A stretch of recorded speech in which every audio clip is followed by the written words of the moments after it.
Welcome to Anything You Want.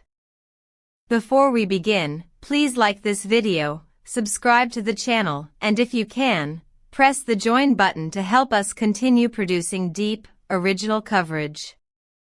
Your comments are essential. Tell us who you want us to cover next and why. When a man who had for years chosen silence decided the time had come to speak, the entertainment world braced itself for a tremor. Yaman, until now a background figure known more for private steadfastness than public pronouncements, walked into the studio lights and, with a calm that belied the ripple he would create, delivered recollections and judgments that have been dissected across borders. The interview did not stay confined to national tabloids. It was translated and discussed in Italy, Spain and Greece, and a social tag that followed surged to the top of trending indexes. What began as a family appeal turned overnight into a conversation about loyalty, memory, and the ethics of airing the intimate in public.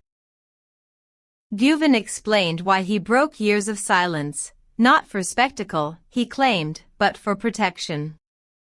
The language he chose to justify his decision was at once blunt and tender. He spoke of rumors that twisted facts, of an erosion of truth sustained by repeated innuendos, and of a father's conviction that silence can sometimes become an instrument of harm.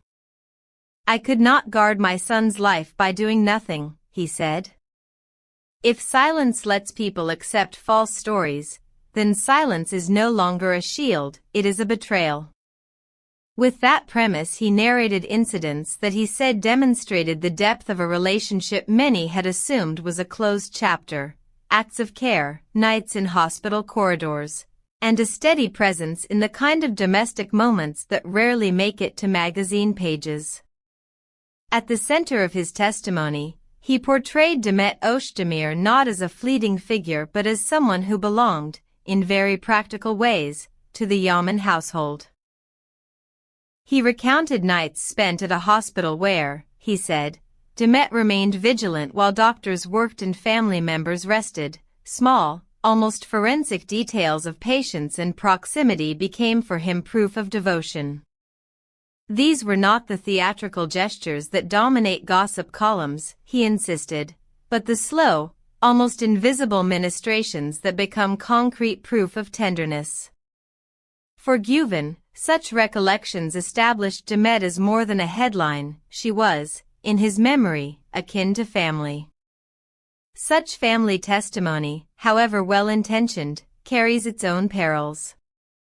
Yaman, Can's mother, offered a brief but heavy confirmation that Demet had shown care even toward the mother herself during medical visits, while other episodes had left the family bruised. These words, spare but specific, reinforced the idea that private bonds had been real and consequential. Public listeners were left to decide whether parental testimony increases understanding or compounds intrusion. There was no consensus, only a public square of competing sympathies. After the broadcast, the public silence from the two people under discussion became the loudest signal. Neither Can nor Demet addressed the camera in the immediate aftermath. Yet sources close to Can described him as unsettled, withdrawn into thought rather than statement.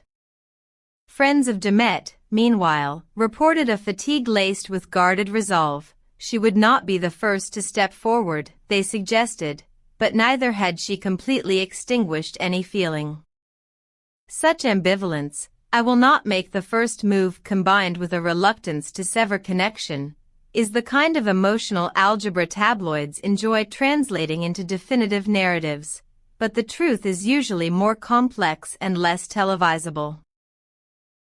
International outlets were swift to pick up the arc of the story, translating emotional texture as much as fact.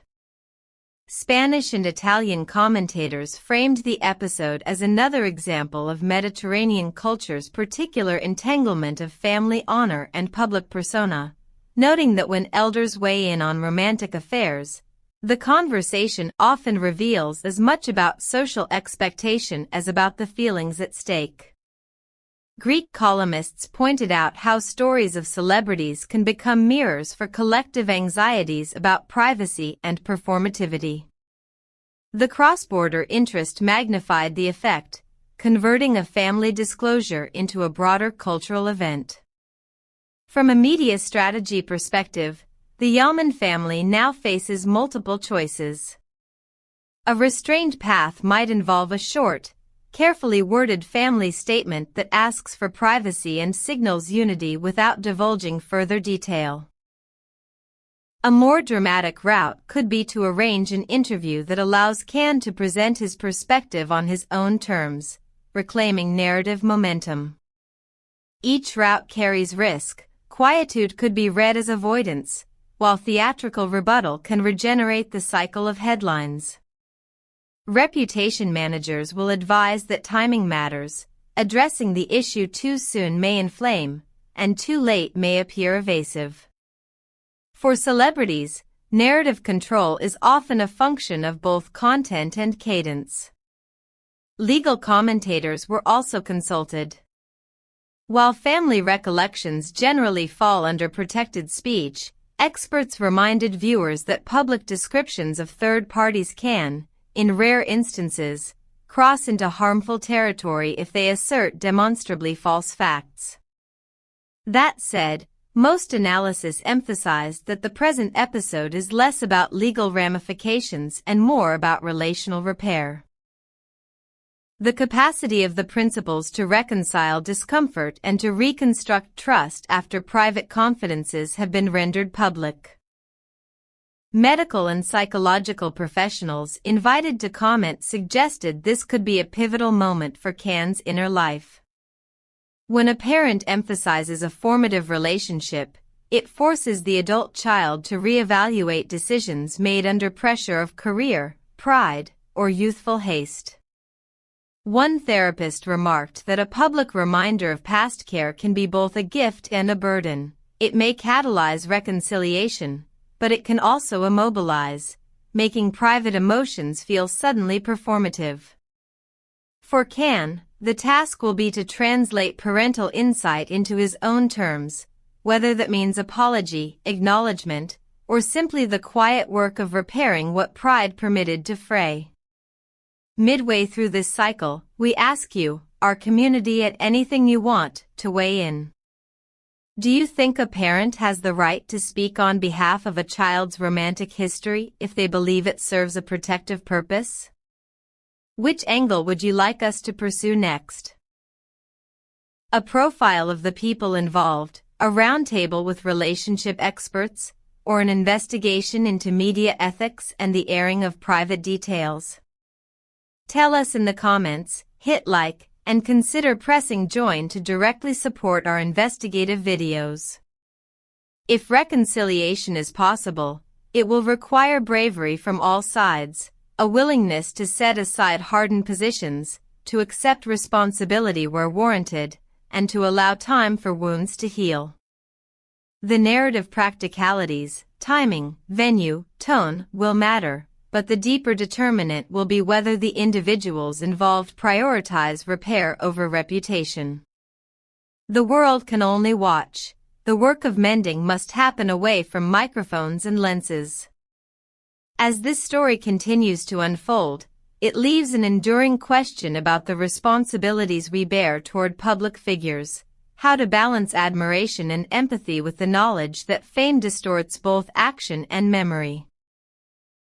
Yaman's testimony will remain a reference point not only for fans of Khan and Demet but for any culture debating the limits of exposure in an era when private lives can be amplified into public doctrine.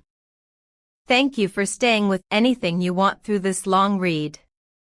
Please subscribe, press the join button if you can, like the video and share your thoughts below. We read everything. Which celebrity would you like us to cover next? Who should we invite to discuss the ethics of celebrity privacy? Leave your answers in the comments and we will prioritize the most requested topics for upcoming episodes.